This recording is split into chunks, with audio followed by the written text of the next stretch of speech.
தமிழக ஆளுநர் மாற்றப்பட்டதில் மகிழ்ச்சி.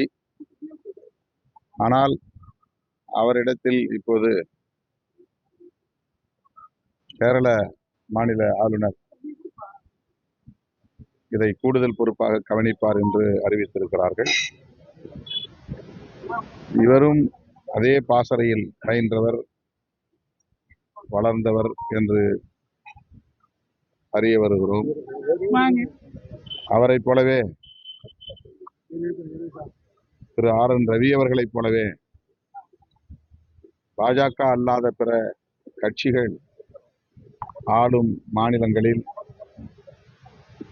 நெருக்கடிகளை தருவதற்கு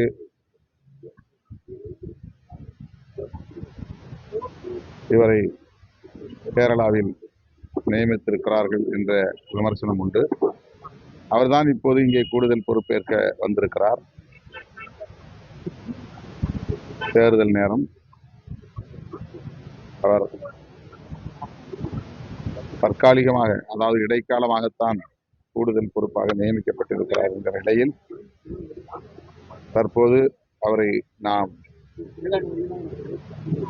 அவரை பற்றிய கருத்துக்களை சொல்ல இயலாது. பொறுத்திருந்து பார்ப்போம். ஆனால் அவர் அதே பாசறையில் பயின்றவர் என்பது மட்டும் தெரிய வந்திருக்கிறது. பொறுத்திருந்து பார்ப்போம்.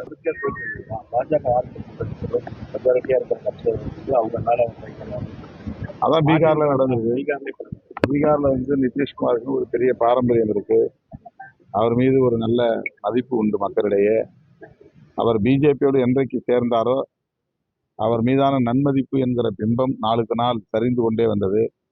இப்போது அவரை ராஜினாமா செய்ய வைக்கக்கூடிய அளவுக்கு அவருடைய நிலைமை போயிருக்கிறது என்பது உள்ளபடியே கவலை அளிக்கிறது.